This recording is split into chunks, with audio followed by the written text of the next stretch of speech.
Homeschool 101, Course Section 11 with LaVonda. Record keeping.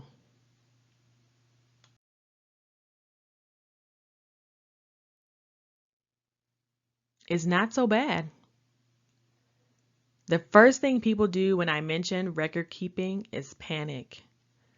Record keeping is the story of your child's homeschool journey.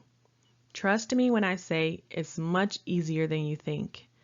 It's as simple as keeping your child's best work, including tests, along with awards, certificates, and a few more things we'll talk about shortly. To determine what records you need to keep to comply with your homeschool laws, go to www.hslda.org.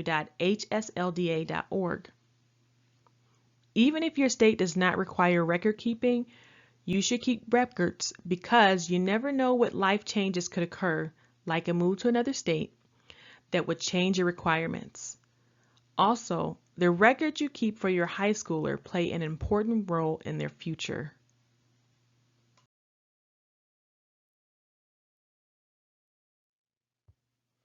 Types of homeschool records. Let's talk about report cards and transcripts. So it's important to keep track of your child's report cards if you do them, but especially transcripts. It's important for your child that's from kindergarten through 8th grade, but especially important for your high schooler. Now, you can design and print a transcript from the HSLDA site, and there are other sites that offer it as well. But you can also go to a Transcript Services website.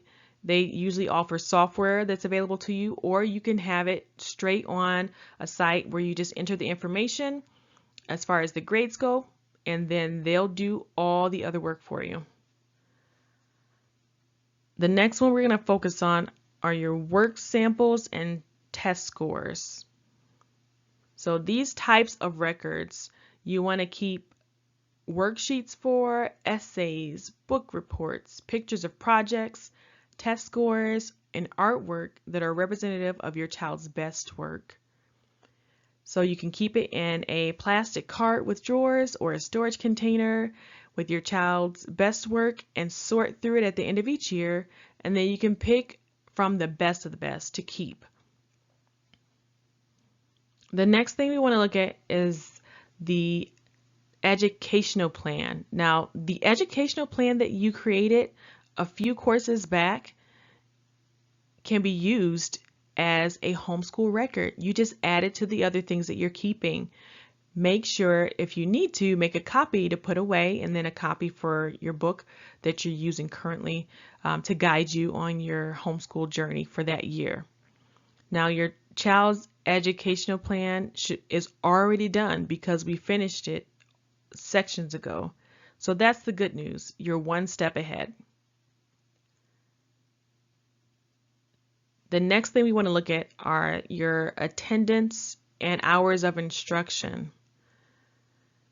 Some states require a certain number of days of school.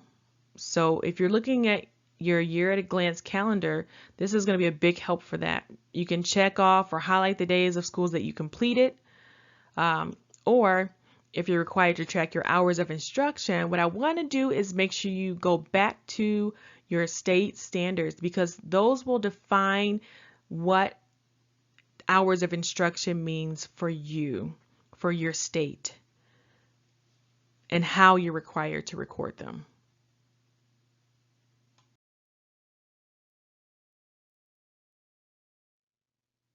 Let's have a look at this sample transcript. So looking at this sample transcript, we see that it's broken down into sections that include student information, school information, academic record by grade level, academic summary, grading scale, notes, and a section for your homeschool principal's signature, also known as DAD in our house. Now, I want us to stop and focus for a moment on the official high school transcript section. Now, you're probably wondering, how do I get an official homeschool transcript? Well, you add the word official to your homeschooler's transcript because your state recognizes your homeschool as a private school. If you have already sent in your notice of intent to homeschool, or whatever state equivalent you have for that, and you've received a letter of acknowledgement from your school district, then you are official. So there are a couple ways you can go about doing this. You can create the transcript. You can create a homeschool transcript from scratch using a Word doc or Google Docs, or you can find them for free. There are free forms that are available to you where you can, if you search it, you can fill out the form using your child's information for their homeschool transcript, but the layout's already done for you.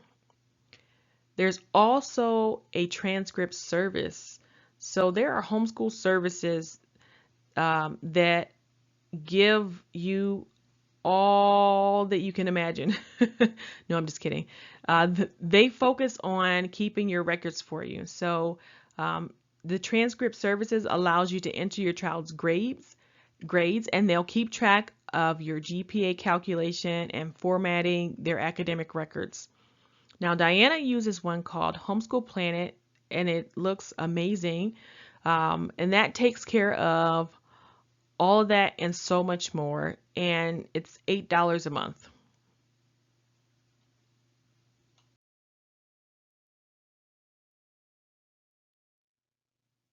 Grading. You need to decide how you will measure your child's understanding of information they're being taught, and then you can decide on a grading system.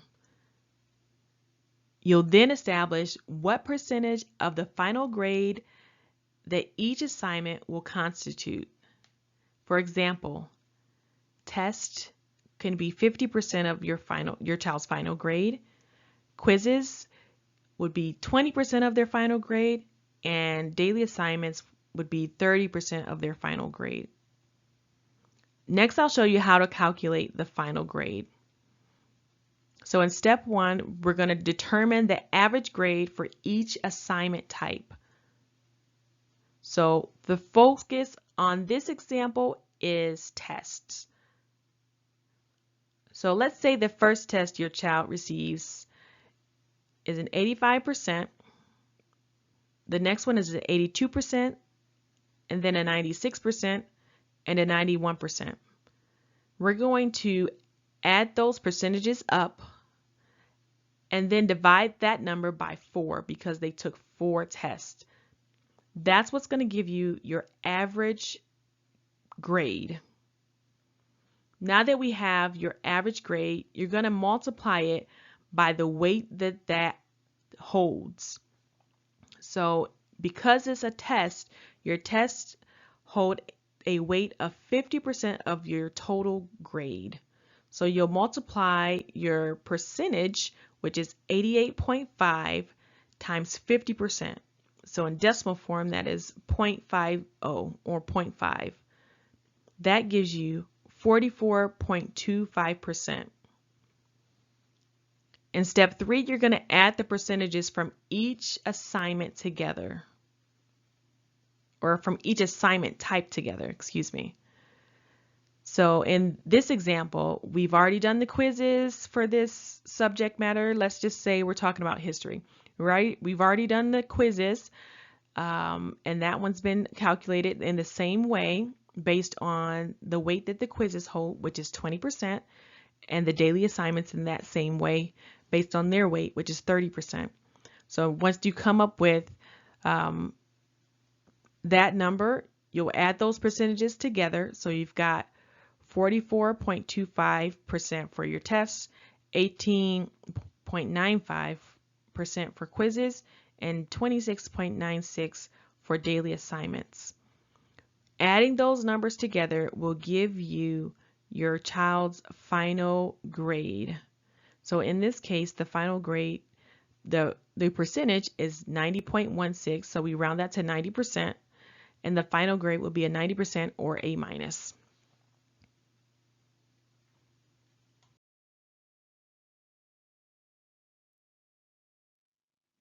Calculating your child's grade point average requires a little more work, but I provided a link to an article that breaks down GPA calculations nicely. Go ahead and take this time to follow that link and see how it's done.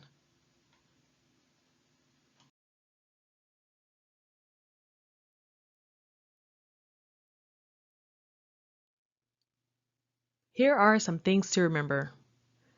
Record keeping is important. Check your state requirements. There are many types of homeschool records. Your child needs a transcript. And you can utilize resources to help you with grading and transcripts. Congratulations!